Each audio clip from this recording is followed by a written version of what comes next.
same line, where he's talking about the Leviathan, there is also reference to Behemoth that eats grass like an ox. I have had people in my past say, see, there's proof that dinosaurs existed at the same time as man.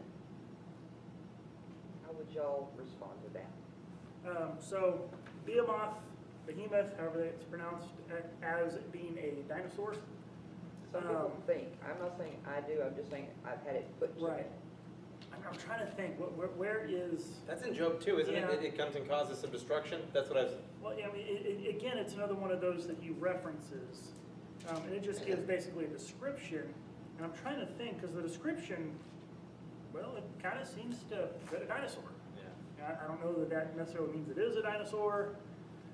Now, does the typical, because this is still something I'm figuring out for myself, but does the typical kind of flood geology approach to things teach that the dinosaurs were wiped out in a mass event too, and that would have been the flood? So would we, from that perspective, expect dinosaurs to still be on the earth? From my understanding, the usual flood story, it's taken that dinosaurs would have been on the ark. Okay. Okay. Because the average dinosaur is actually very small.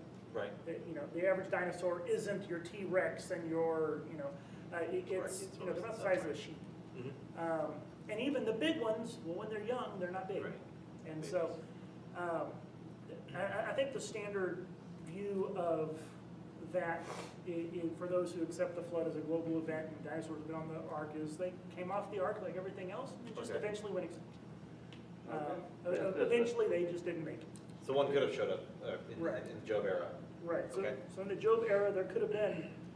This isn't a scriptural answer to that, but in these dinosaur museums and stuff, like the one up there, Glen Rose, they have dinosaur tracks and human tracks. And they have Same layers, right? They actually have a dinosaur track up there that has a human footprint in the dinosaur track. So they had think to I think I've be seen that at the before. same time. That's interesting. Yeah. It's I don't know Job what a 40. behemoth would. 40. I'm sorry. Go ahead. Job 40, 15 through 24. I don't know what a behemoth was. For me to say anything would be to be a guess. I know that Job would have known what it is. The other thing about Job is that no one knows how old that book really is. It could have been pre-Noahic. It's old. Job is old.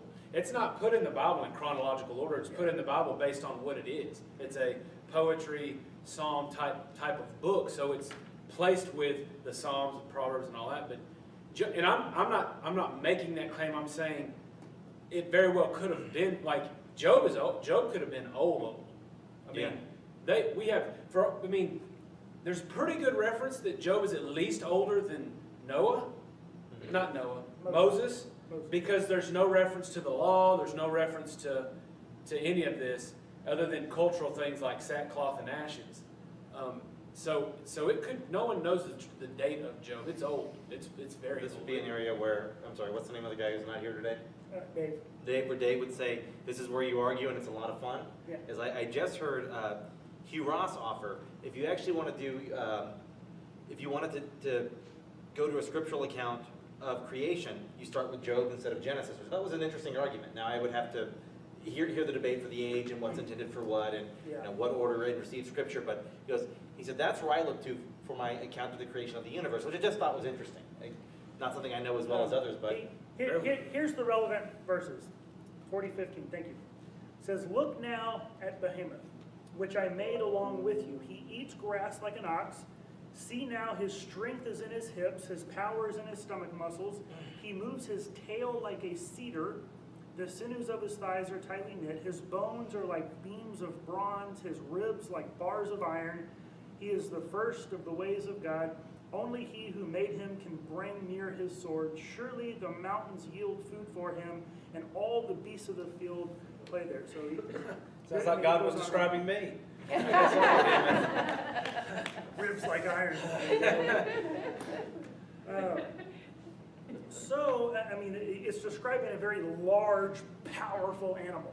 Yeah. And the thing is, the different explanations I've seen, like some will say, well, that's just like a large, type of ox or a rhinoceros or something. Rhinoceros. Yeah, except for the tail. Yeah. You know, That's every, why I always hear that every from. animal I've seen pointed at to say, oh, well, it was, you know, this. It's like, Sounds good until a tail like a Yeah. tree. yeah, Uh-huh. tail like a tree. That's what, because cedars ain't small. Right. This is a- Especially the cedars of Lebanon. Yeah, so this is, I don't know. I actually, you know, just full disclosure, I lean towards it's probably describing what we would call a dinosaur. That's where I could be wrong if someone can show me that, but I don't know of any other animal that fits that description. It's gonna be fun, get to heaven, it's gonna be a long Yeah. ride, me standing there going, I got another question. And I'm not in any way trying to disparage discussion, I love these things, but we always have to get back that the central truth is about, the reason Behemoth is in the Bible is because it's pointing us to who God is. Yeah. Right. It's in reference to who our God is, not who Behemoth is and what he was. And in no way I'm saying let's not talk about it and discuss. I think I think we need to know these things. But ultimately, if someone's not going to go with you and say, well, you don't know, you say, you're right, I don't know. The point is that look at how big this animal is, whatever it is, and God is saying, I made it, and only I can stop it. That the truth is in who our God is. That's where we draw our strength and power and truth from. Amen.